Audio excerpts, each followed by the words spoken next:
అందరికీ నమస్తే. నేను మీ శారదాని. Welcome to Sharada's channel. ఇవాల్టి స్పెషల్ రెసిపీ సింపుల్‌గా కుక్కర్‌లో గోరుచిక్కుడుతో ఇలా ముద్దగా కర్రీ చేయండి.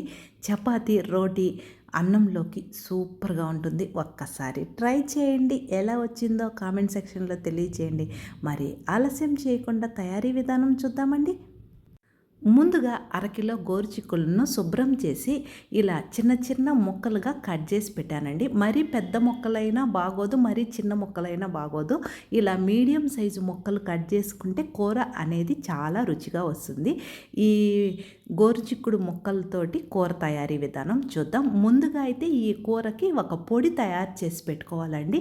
ఈ పొడి వేయడం వల్లనే కూర అనేది ముద్దగా రుచిగా వస్తుంది. ఒక ఫ్రై ప్యాన్ తీసుకొని అందులో 2 టేబుల్ స్పూన్స్ పల్లీలు లో ఫ్లేమ్లోనే చక్కగా వేయించుకొని అందులోనే 1 టేబుల్ స్పూను తెల్ల నువ్వులు కానీ నల్ల నువ్వులు కానీ చిటపటమనే శబ్దం వస్తూ మంచి సువాసన వస్తుందండి. అప్పటి వరకు వేయించుకోవాలి.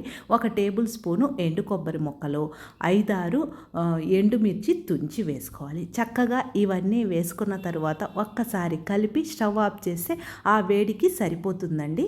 ఇవన్నీ చల్లారేలోపు మనము ఒక కుక్కర్ గిన్నె తీసుకొని అందులో 2 టేబుల్ స్పూన్స్ ఆయిల్ వేసుకోవాలి. ఆయిల్ బాగా హీట్ అయిన తర్వాత పోపు దినుసులు పచ్చిశనగపప్పు, మినపప్పు, ఆవాలు, జీలకర్ర చక్కగా వేగిన తరువాత సన్నగా కట్ చేసి పెట్టుకున్నటువంటి వెల్లుల్లి ముక్కలు 1 కప్పు, 2-3 పచ్చిమిర్చిని కట్ చేసి వేసుకోవాలి. 2-3 రెమ్మల కరివేపాకు వేసుకొని ఉల్లిపాయ అనేది పచ్చి వాసన పోయి కొంచెం కలర్ చేంజ్ అయ్యేంత వరకు మీడియం ఫ్లేమ్లోనే ఇలా కలుపుకుంటూ వేయించుకోవాలి. ఇలా చక్కగా వేగిన తరువాత ఇందులో మనం ముందు క్లీన్ చేసి కట్ చేసి పెట్టుకున్నటువంటి గోరుచిక్కుడుకాయ ముక్కలు ఉన్నాయి కదండి, అవన్నీ వేసుకొని 1/2 స్పూన్ పసుపు, రుచికి తగినంత ఉప్పు వేసి చక్కగా గరిటెతో మొత్తం కలిపి మూత పెట్టి మగ్గించుకోవాలి. ఇలా మగ్గించుకోవడం వలన ఈ ముక్కలు అనేవి త్వరగా మగ్గుతాయి, కూర కూడా రుచిగా ఉంటుంది. మధ్య మధ్యలో మూత తీసి కలుపుకుంటూ ఉండాలండి. ఇలా కాస్త మెత్తబడిన తరువాత 2 టమోటాలను చిన్న ముక్కలు కట్ చేసి వేసుకోవాలి. ఇందులోనే 1 టేబుల్ స్పూను ధనియాల పొడి, 1/2 టేబుల్ స్పూను వేయించి జీలకర్ర పొడి, ఇవి కూడా పచ్చివాసన పోయేంత వరకు మనము వేయించుకోవాలండి. మూత పెట్టి మగ్గించుకుంటే త్వరగా మగ్గుతాయి. అవి మగ్గేలోపు ఇవి చల్లారిన తరువాత ఒక చిన్న మిక్సీ జార్ తీసుకొని అందులో ఆ పప్పులన్నీ వేసుకొని మిక్సీకి మెత్తని పొడి చేసుకోవాలండి. ఈ పొడి వేసినందువల్లనే కూర అనేది చాలా రుచిగా వస్తుంది. పొడి అప్పటికప్పుడన్నా చేసుకోవచ్చు, లేదంటే ముందుగా కూడా చేసి పెట్టుకోవచ్చు. మనము ఉదయం లంచ్ బాక్స్కు చేయాలి అనుకుంటే ఆ గోరుచిక్కుళ్ళు నైటే కట్ చేసి పెట్టుకోవాలి. ఈ పొడి కూడా నైటే కట్ చేసి పెట్టుకుంటే మనము త్వరగా ఈ కూర అనేది చేసుకోవచ్చు. 4-5 నిమిషాలకు టమాటో ముక్కలు అనేది మగ్గుతాయండి.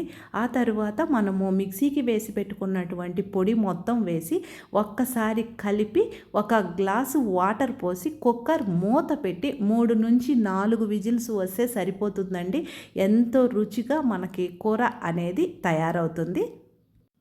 ఉదయం పూట హడావిడిగా ఉంటాం కదండి, అలాంటప్పుడు ఇలాంటి కూర అనేది మనకి తక్కువ టైంలో ఎంతో రుచిగా తయారు చేసుకోవచ్చు.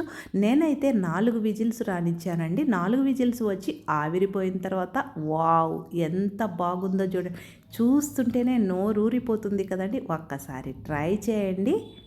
నేను ఇలా తయారు చేసినటువంటి కూరను మధ్యాహ్నం లంచ్ బాక్స్కి, నైట్ చపాతీలకు రెండిటికి ఉపయోగించుకుంటానని చక్కగా ఇష్టంగా అందరూ తింటారు.